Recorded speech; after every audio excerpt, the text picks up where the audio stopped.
this episode of kind of our race week special at the IRONMAN World Championships of the Ironman Insider presented by Maurten, we're going to kind of take a step back. You know, we get to talk to the pre-race favorites and the past podium finishers all the time, but want to take a moment to chat with maybe some of the underdogs, athletes that you guys don't know as well, that I don't know as well, that we don't have as much of an opportunity to talk to, and athletes that are still here to win this race or finish on the podium. So look forward to seeing what these new up-and-comers have to say. And next up is Jamie Riddle. What's going on, man? Not much, just here in beautiful Nice. Yeah, someone told me there's a big race on this weekend, so I thought I'd show up and show out hopefully. That's sweet. We were just talking about how long ago it feels that your first Ironman was just this year in South Africa, yeah? Yeah, exactly. I think feeling like a complete different athlete, and I think that's, you know, taking on your first Ironman is something that's so daunting, and so you have so much uncertainty towards it. And I actually laugh, like, looking back at how unprepared I was for that, and even Cairns, and the second one I did. So feeling a lot more, you know, quiet confidence going into this one. But yeah, that was forever ago, it feels like. That's awesome. And I know, like, you spoke going into that how important Ironman distance racing was for you and kind of what goals you had. Did you expect before you started that race that you'd be sitting here in Nice racing your first Ironman World Championship? Yes and no. I think, like, I have enough confidence in myself to know that if I just had a somewhat good day, I would have got that qualification. Now, whether that's just being, like, delusional optimist or what that is, I'm not too sure. But, you know, the goal is not to just be here in Nice. The goal is to race for the win in Nice. So that is what I'm here to do. That is what I've trained for, and that's why I'm investing so much time into this. But yeah, I've really fallen in love with Ironman since I was a kid.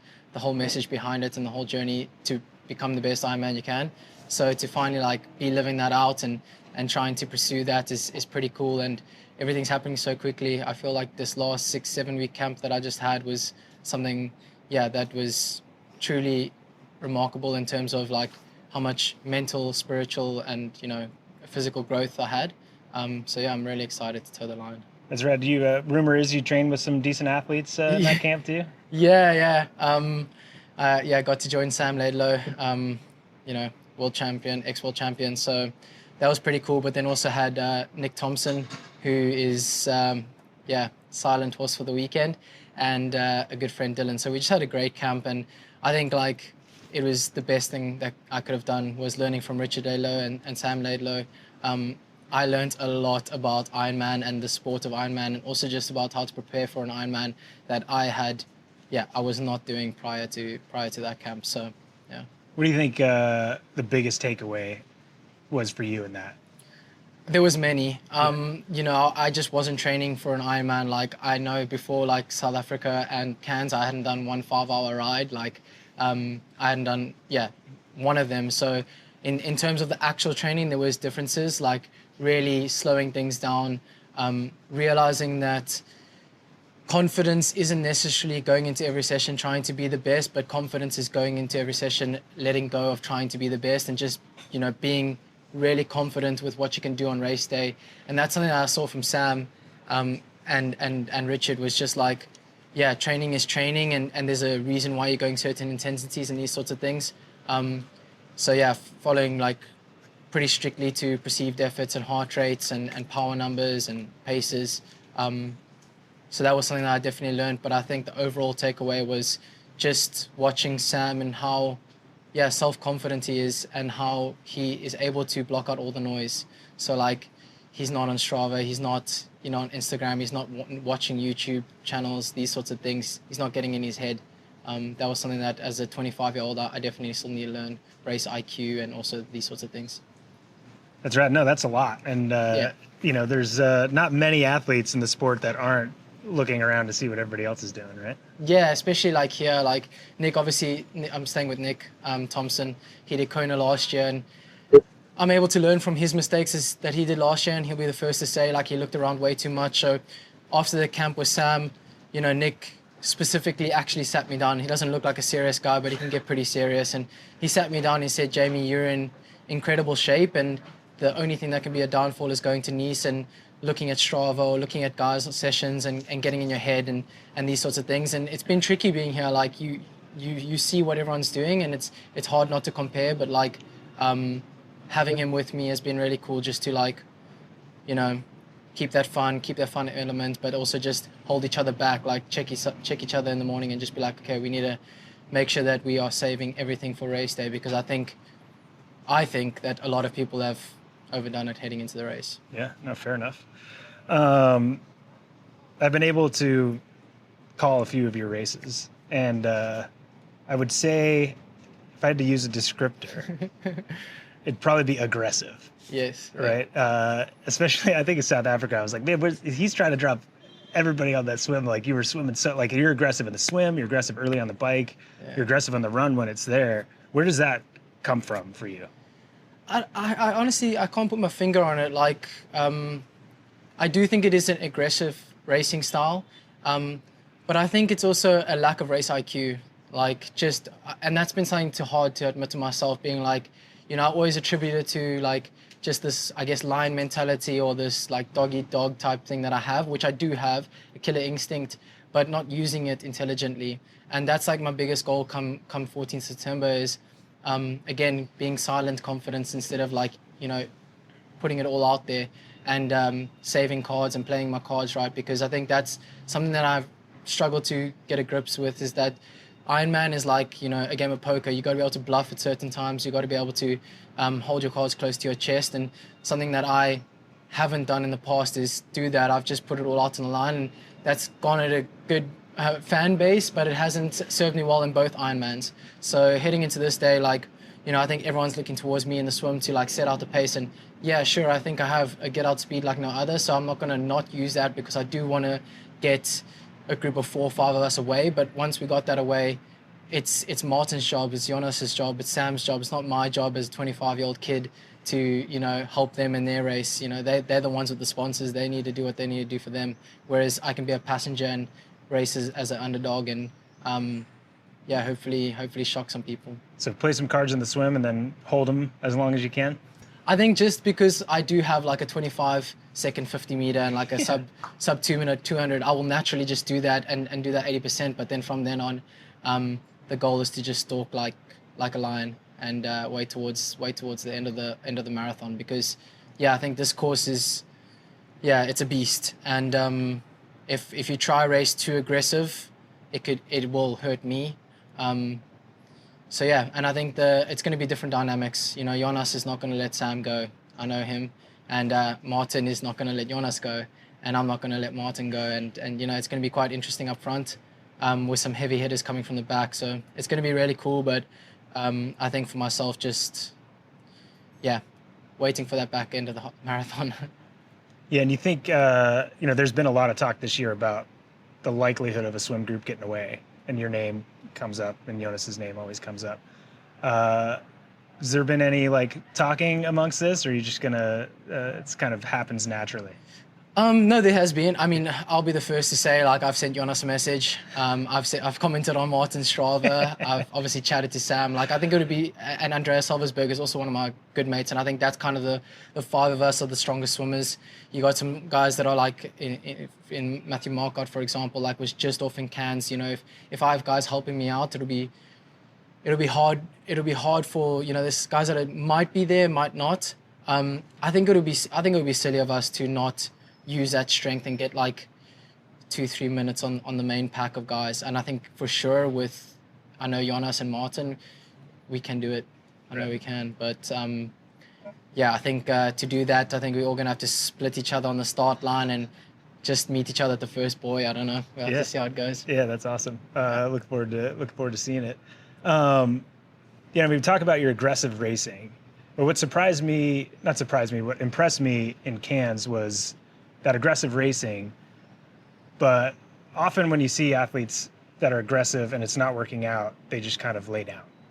And it seems like you had 2 pretty tough spots, the end of the bike, and then maybe it was 30K in the run. Where does that fight come from? Because that's what impresses me the most about you. Yeah, thank you. That was honestly, that was the toughest moment still to this day that I like in sport that I've ever had was like, whatever it was, like 120K on the bike. I mean, in the last 30K, I lost 10 plus minutes. And, you know, I said this in post-race interviews, like I had accepted defeat coming into the end of the bike. Like in my mind, mentally, I just said, you know, like there is absolutely no chance I can do this. But, you know, it's just one step in front of the other. And I remember coming into like transition, and I got off a bike and I actually fell because I was so jelly, and like walked through the transition. Henrik Gush sat next to me, and I was like, man, I'm not going to do this, you know, go get him. And I went to the bathroom, and like it was such a slow process, and I started walking out of transition. And I don't know, it's like I've said this before, but it's like there's two types of flow state. There's the one where, you know, you're like, I compare it to surfing, like you're surfing and you're in the barrel and it's all going great, and you're just like, you know, in that flow state and everything's going great. And that's the one that you want. But there's another one, the big wave surfing, where you're staring death in the eyes, or staring like, you know, bonking, or whatever the case may be. And that's also pretty scary. That finds you into like a flow state in itself. And I think like I was on the latter in Cairns. Like I just got off the bike and I was like, okay, this is gonna be tough, but like let's just see what I can do here. And once I started to get everything like rolling, I actually started to move pretty good. But you know, when the A goal has been removed, it was quite easy for me to say, you know, just keep pressing, because if I had blown at 25Ks, I wouldn't care, because it was already gone in my mind. So I was just like, just keep pressing. But where it comes from, I don't know. It's nature, nurture. I don't know. South Africa's a pretty tough country. I think we've got a bit of dog in us. I'd say so. I think you got the dog in you for sure. Yeah. Yeah. So I'm surprised, and I'm not surprised that you said here earlier that you're here to win a world championship, because I've known that, like, and again, I think your confidence, to me, it doesn't come off arrogant at all, right? But as someone that is new to the sport, it's a little bit surprising to hear, but I'm stoked to hear it. And how does you winning a world championship come about on this course with these athletes? Like, where are you going to shine where the others don't? Yeah. Well, firstly, I think if any pro is coming here not to win, it's an insult to themselves. Like, I invest way too much energy, way too many sacrifices from my family, and I've struggled way too much to become a pro to not try and win a race. So if anyone thinks I'm arrogant, that's on them, not on me. But yeah, I think it's just, I'm the only one that knows my story. I'm the only one that knows what I've gone through. I'm the only one that really knows how each race played out, and I'm the only one that really knows what I'm capable of. And I think any pro that is on the start list come 14th of September has gone through a series of challenges and people saying that they can't do things, and they've proven that they can do things. So this is just another hurdle. Like, you know, if you take back to Sam Laidlow before he came second in Kona, like if he said that he was going to do that, no one would believe him. But yeah, for myself, like in terms of what I can do differently on the course is, I don't have a weakness. I think that's something that I believe I have. I haven't been able to express my full bike power, and I haven't been able to express my run capabilities. So I don't know. I just feel like if you don't believe in yourself, who's going to? So I do believe I can win, but I also know that there's 15 other guys that can win, and I know I could come 20th. But yeah, racing to win, of course. That's rad. I love that. And again, I don't think it comes off as arrogance at all. And to me, what is surprising, you're 25, right? You, as far as people in that chair that I've talked to a lot of obviously very talented athletes, world champions, all that. At your age, you seem to have a grasp on the mental side of it that a lot of people with 10 years on you don't have. Where does that come from? I know you said your dad's a huge triathlon fan. Has he helped you with mindset over these years, or is that just coming from within? For sure. I think, like, you know, I didn't come up in the most fortunate family circumstance in terms of financially, and South Africa is a really difficult country. So I remember when I was coming up, it was like, you know, you have this dream, and my dad like really drilled it into me that, okay, you have this dream, we need to find a way to facilitate that dream. So it was like, okay, well, join the debating team, join public speaking, like make sure that you can sell your product and these sorts of things, which led me down a route of like having to grow a lot more like in maturity. But I guess also surrounding myself with like older people. I was with Flora Duffy, with Brad Weiss, with James Cunnama from a really young age, Reynard Tissink, these guys that I got to learn from in the sport of triathlon. But then I also think I attribute to a lot of my I guess wisdom from spiritual growth. I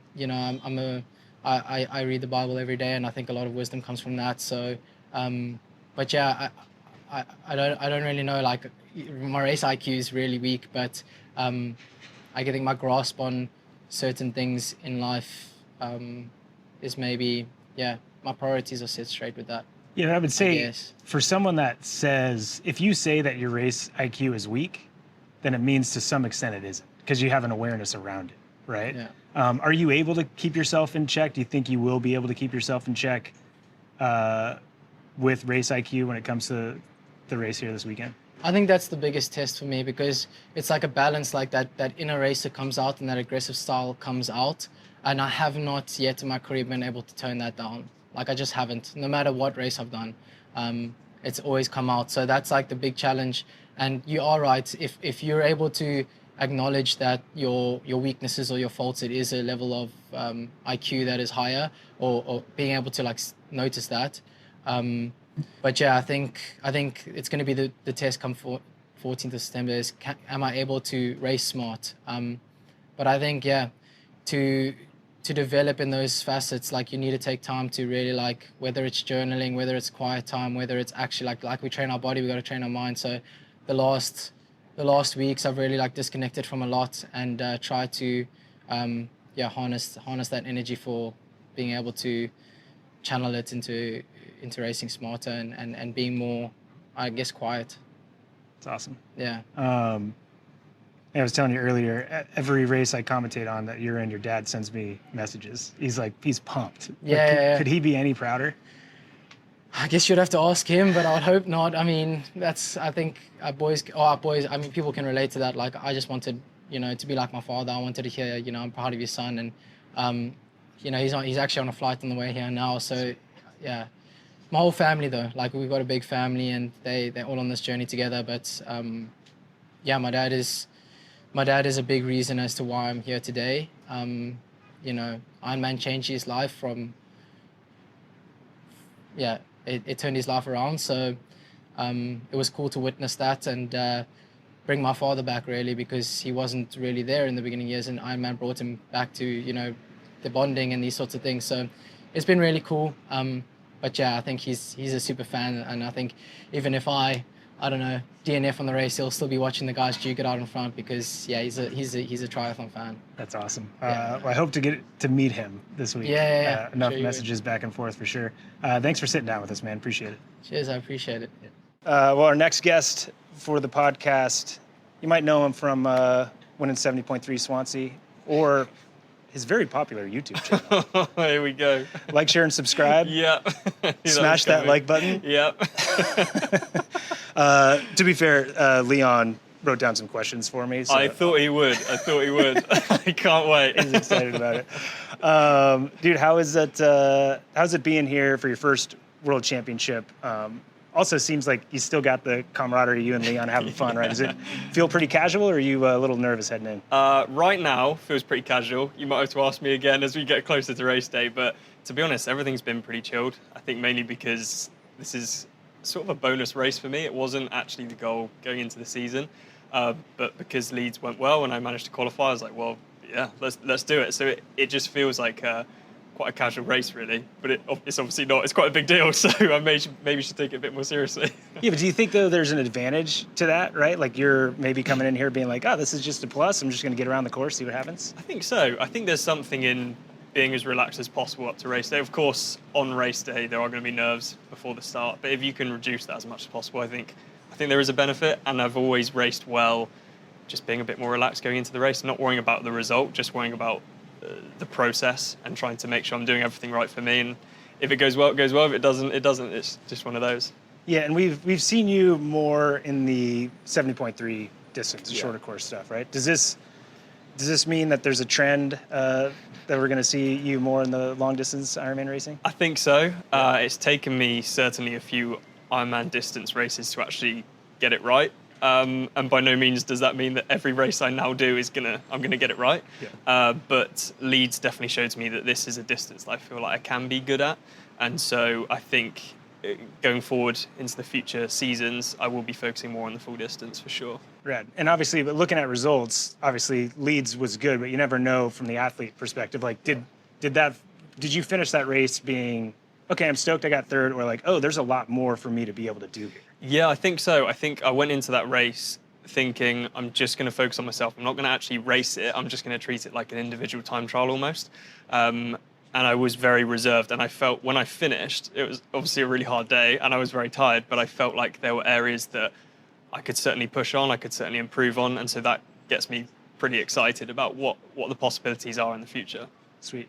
You've been pretty busy. Was it like 5 races in 2 months or something? Yeah, it's been quite a lot. It's been pretty hectic. And in the background as well, like buying my first house. So everything has just been like, stress levels have been pretty high. So yeah, it's been interesting. Yeah. Have you been able to get as much YouTube content out as you'd like? No, certainly not. Definitely not. So that's something I also need to focus on as well, because I think the content side of things, it's interesting one for people to look at and see what you do day to day, but also for me to kind of showcase that and then see athletes that are kind of inspired and motivated by that. It's a really nice feeling. So if I can continue to do that alongside everything else I'm doing, then that's the goal. So, and we joke around about it, obviously, right? But like, it is important, and you see athletes that find themselves at the top of the sport starting YouTube channels to try to get that, where you kind of did it in reverse, right? But it is important because it does offer some stability, and this is a business, and you can go to your sponsors and be like, oh, I won Swansea, but I also have this many people watching stuff. Exactly. It is definitely a bonus, and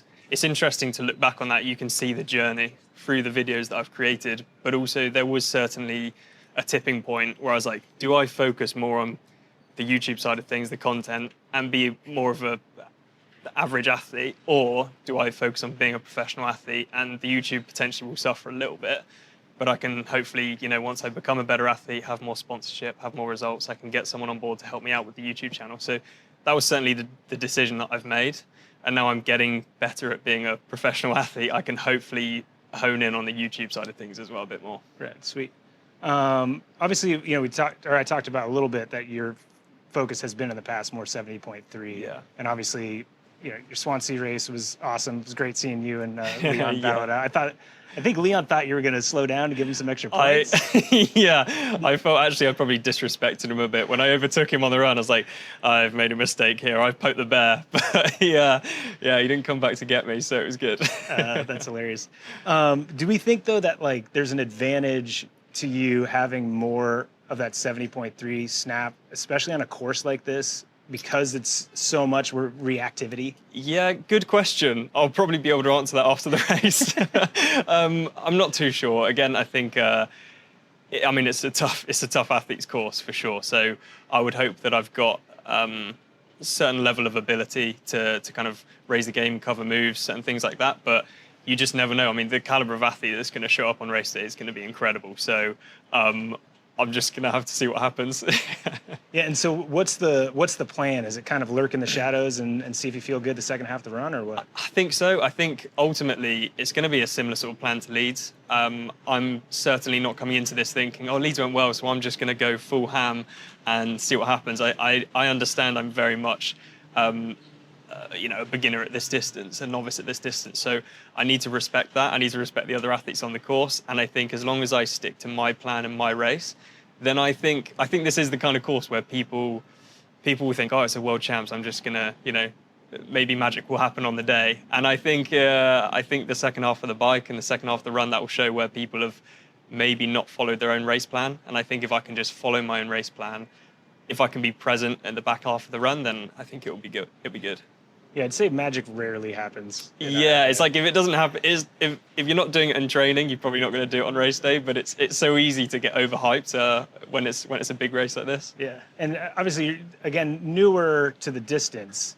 do you still have like that appreciation that a lot of our amateurs and age groupers do on the fact that, like, first off, like, we're talking about maybe getting top 10 or whatever, like, goals, but it's like, no, I got to finish the thing. That's still pretty hard. I know. I was thinking about this on the drive over. It's like, it's still a long way. I mean, there's no guarantee I'll finish it. It's like, it's a hell of a distance. So it does come back to that level of respect. I think almost like kind of grounding myself a little bit and making sure that I am respecting it and respecting the athletes that are here, and just absorbing the atmosphere as well. I think it's really important. Yeah. Right.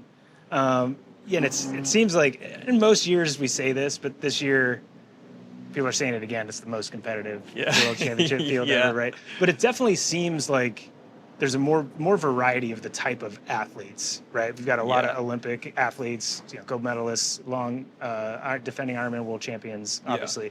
Do you think that changes the dynamics of what can happen on a course like this, or does the field not really? I think so. Yeah, I think so. I think that there's always going to be certain egos at play as well.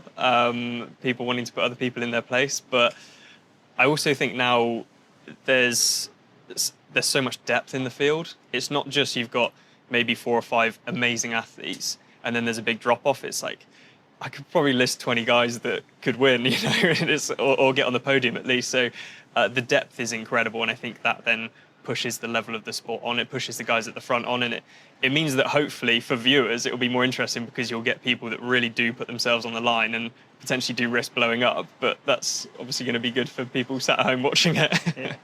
And a place in this race where, like, racing outside of yourself generally works out okay is the swim. And I think this year there's a lot of really fast horsepower, right? Yeah. Where do you see yourself fitting in the swim, and do you feel like maybe there'll be a breakup in a smaller group?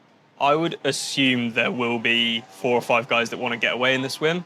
And I'm certainly not the caliber of athlete that can go with that, but I would like to think that I can be in the main chase pack, solidify myself somewhat in the middle, so I don't need to fully expend too much energy, but actually work hard to make sure that I do get out onto the bike in a good position. I think my swim is not exceptional, but it's not completely rubbish. So it's sort of mid pack, chase pack. I think that's where I can expect myself to be. We're gonna add a shirt for Leon to make too that says "My swim isn't completely rubbish." Harry Palmer. That's awesome. What performance, or what would you feel like looking back when you finish this race? Can you look back and be like, Harry, I did a good job. Like, I did everything I could. Is it a result, a top 10, or is it how you felt through the day, or patience, or maybe a bit of both? I would say genuinely coming into this, a top 15 I'd be really happy with. But likewise, if I had an amazing day and I come outside the top 15, if I give it 100%, that's as much as I can do. So as long as I leave it all out there, I follow a plan, and if I come in the top 15, it's high fives and beers afterwards for sure. There you go. That's great. Okay, so I got one more question from Leon. Oh God! But I think it's a joke on both of us. Okay. Because I'm going to mispronounce this. How many pounds au chocolat for breakfast do you eat despite your gluten intolerance? Oh, he got him. Leon got him. Okay, so when we're in the Alps, I sort of took the responsibility of going down to the boulangerie every morning, and I would come back with way too much food. I would come back with like 5 baguettes, 3 pain au chocolats for each person in the flat. Leon was like, dude, what is wrong with you? So, there's a running joke that I've got a bit of a gluten intolerance, but I don't really pay attention to it because I like pastries too much. There you go. How have you found them in Nice so far? Yeah, they're pretty good. Good. I might have to make a trip to the boulangerie after this. That's awesome. Sweet, man. Well, appreciate it and look forward to watching you on Sunday. Mega. Thank you. Appreciate it. Up next is one of the dark horses for the race this weekend. You don't mind calling me a dark horse, do you? That's all good. Nick Thompson, what's going on, man? Happy to be here. Yeah? Good to see you. Yeah. Yeah. I will say I shaved my mustache just for you. Just so I could have the best in town this weekend. Because I could tell you're usually intimidated when you see it. Yeah. It is hard showing up to a race knowing you're there, and I kind of take the back seat, so I do appreciate that. Yeah. Thank you. You are quite welcome. But all joking aside, man, you've this season has been a good one. Yeah. Some big breakthroughs. Yeah. No, it was it's been a good year. Pretty happy and just a bit more confidence before this that I can actually produce. So yeah. Yeah, I was going to ask, does that transfer into you having that, and obviously training camp with Jamie and Sam, like have a silent confidence coming into this race?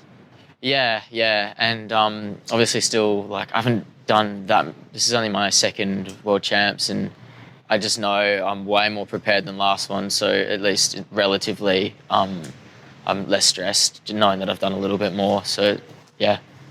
Sweet. Again, some big races this year. Cairns, obviously, I thought was a breakthrough. I was able to call that race. What did you learn from that race, leading till what, like 30K? Yeah. Obviously, it was a little disappointing that Matthew Marquardt had his greatest run of his career on that day. You would have preferred that not to happen. Yeah, but it was great to see him come back. But I guess personally for me, in terms of what I could do, it was the best ride I've done in my Ironman career so far, and it was the fastest run. But it just goes to show that sometimes on your day, someone else can have a better day. So just kind of went back to the drawing board, kept doing the things that were working, and probably the low point of that race was probably between 25 to 35 on the run. So that's probably something that I want to look at, just sort of limiting the losses in that section particularly. Hopefully, I mean, I'm sure there's going to be a few guys coming through, but hopefully I can hold a few off as well. We'll see. Right.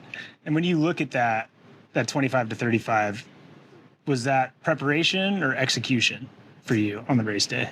I think definitely a combination. I could feel that for probably different to Texas, where I think I faded due a bit to execution. I could feel it was maybe more lacking muscle endurance thing in the legs.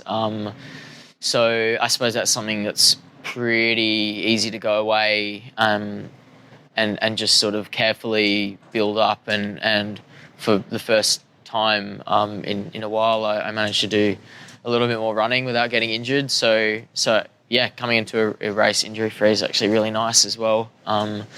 So yeah, it was probably just a lack of volume, and yeah, hopefully I've improved that a little bit. We'll see.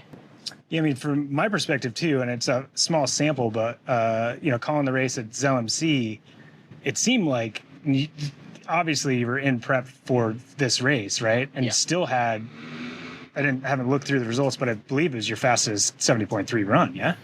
Yeah, it was close. I've run a little bit quicker in a few of the easier, flatter, colder Australian conditions, so I was actually really happy. It was definitely maybe not the fastest, but the best, so it was pretty pleasing.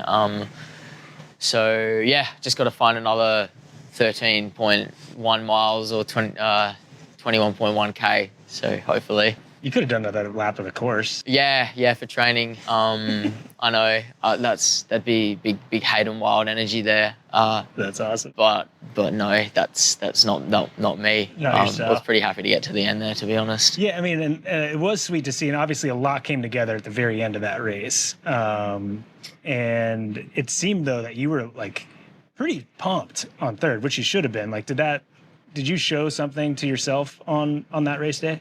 Yeah, definitely. Like you said, going into the race, sort of having this Ironman Worlds as a focus, sort of pretty early, when sort of the punches started flying on the bike, I was a bit worried about my decision making, my late travel into the race, the heavy training week. So the dynamic of the course is the last half of the bike is relatively comfortable coming down from a big climb, but was still quite surprised. And obviously a lot of the guys that I was racing are quite fast, very, very gifted athletes coming from short course. So I came out of transition to last out of that group, and it was a little bit of a shock to sort of see where I ended up after the run, yeah. Yeah, I mean, you wouldn't have looked at that start list and been like, I'll get third. Nah, no way. I mean, normally the only way I can have a good result is if I get like a little bit of a buffer off the bike. So it was nice. I think over the races I've done, my race intelligence has improved a little bit. So it's nice to know that I can sort of do well in one scenario, but maybe if it's not my normal scenario, I can also put something together. So yeah, it was a little bit of a risk maybe going to Austria from France, travel, race, but Jamie Riddle, he said to me, because I was really stressed the week before, like, oh, this can go wrong, travel, bags, whatever. But then he's like, but what if everything goes right? So I was like, okay, cool, Pro Series points. Podium was probably not what I was expecting. So yeah, Jamie Riddle, my training partner, psychologist friend, good to have him in my corner. I was going to say, it seems like you guys got like a little guru situation going on. Yeah. And maybe day to day he's not super philosophical, but he has his moments. And I know when he's on camera and the side that he'd show maybe more in front of you is very philosophical. So we get that in like little bits and pieces day to day, which is nice. I think the accent helps. Like, yeah. I get in the eyes. I get lost in the eyes a little bit. I did our podcast that we did with him kind of has struggled a little bit in the last few weeks, but I remember thinking the first few episodes we did, he's very eloquent, like his word choice and the way he speaks. Yeah. Definitely like listening back, comparing it to me, where I was like, and he's just like dropping. I think there was a quote when we were discussing like how many beers are allowed in a normal training week. He said something like, yeah, if you have 2 or 3, it's sort of like flirting with greatness. And I was like, oh, that is poetry.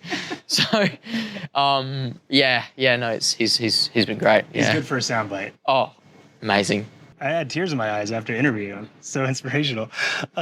He did tell me though that you've got some pretty fast Strava times out on course. Is that true? Yeah. We've been risking a few things out there.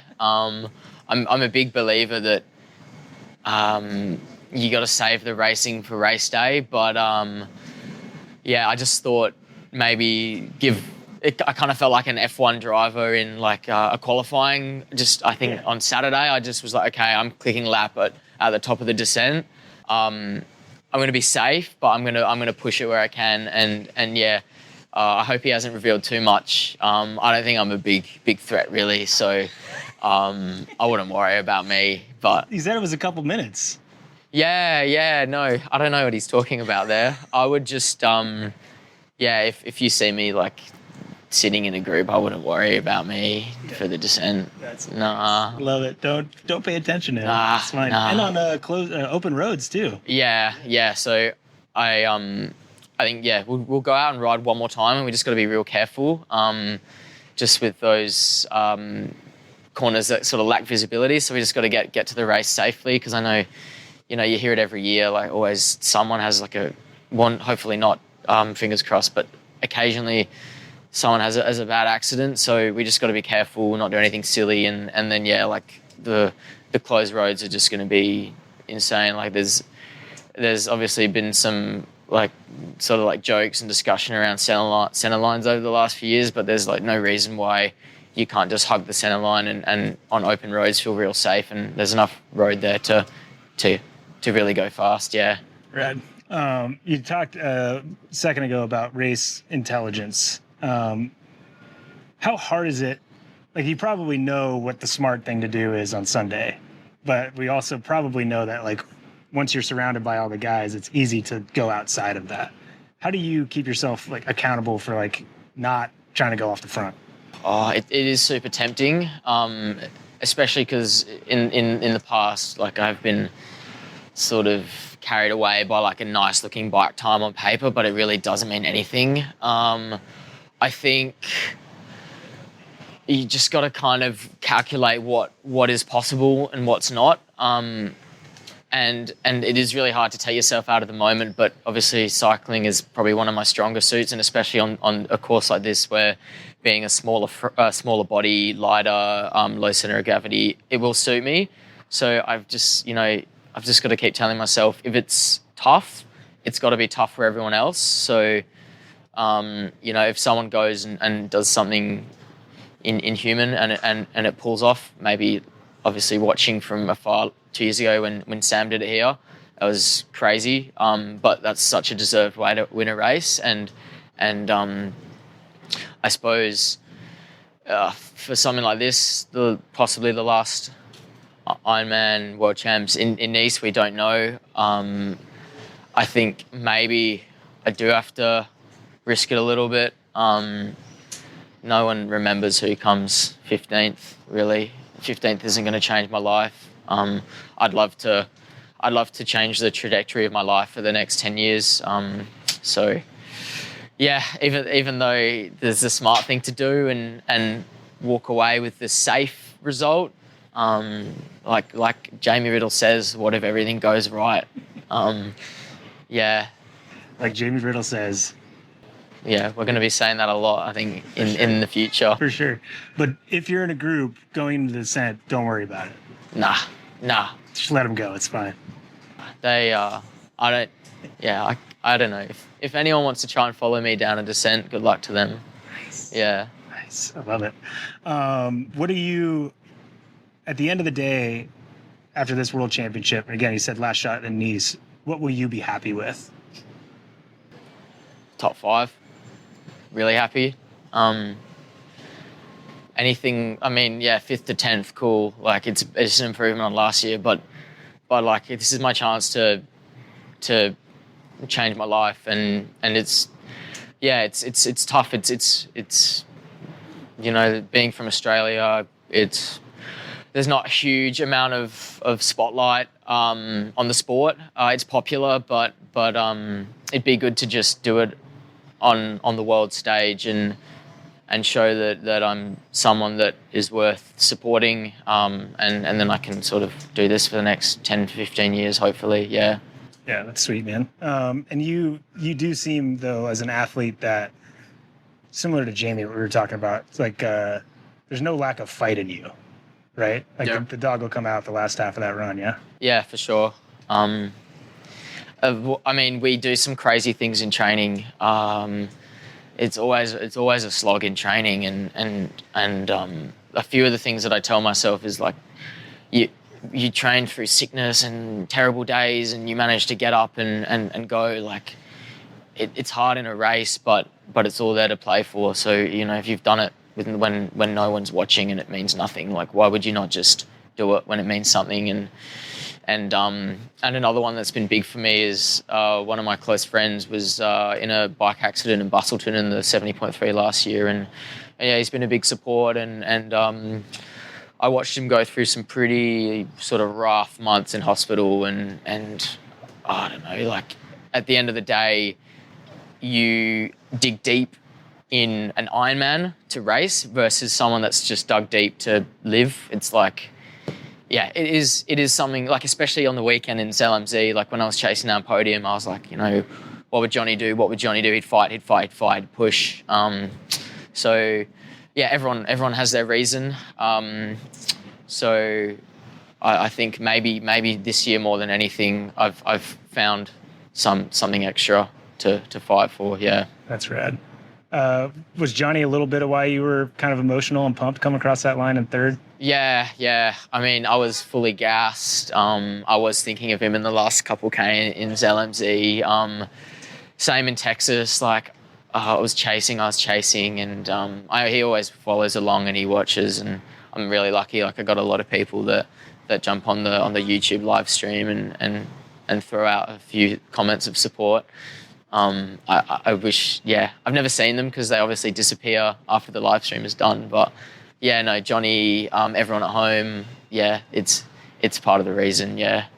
Yeah, it's funny, you say that support and sponsors is hard from Australia, but I think on the other side, like, man, you guys get support from the fans, right? Yeah, you're right. It's something that I love, like the camaraderie and the mateship that sort of comes out, especially coming from Perth. It's not a small city, but we are, we're very isolated from the other major cities in Australia. So especially the triathlon endurance community. It's everyone knows everyone. So yeah, it does feel like I almost have that whole community behind me, whereas I don't know, obviously a lot of other pros have friends and followers supporting them, but it's a bit different. Like I would almost know everyone personally that would message me and follow along, just from sort of my time going through the ranks and the local races in Perth. So it does feel a little bit more personal. Yeah. So there's going to be a lot of Aussies watching the live stream on Sunday. Yeah. A lot of Aussies, a lot of cheeky Aussies. Do we need to look out for censoring the YouTube comments? Yeah. That's up to me. I've got to make it pretty clear what's appropriate and what's not appropriate, and let's just not slander my name or incriminate me with any fake news as well, guys. I love it. Well, look forward to reading those comments and watching you on Sunday. Thank you. Thanks, man. You know, I got some goosebumps from Jamie and Nick and Harry, obviously out here to have a good time and figure out kind of what the World Championship is like here in Nice. And I think we can expect good things from those three guys. And, you know, even if it's unexpected, I think they're here to produce. Thanks so much for listening to the Ironman Insider podcast presented by Maurten. I'm your host, Matt Lieto. See you later.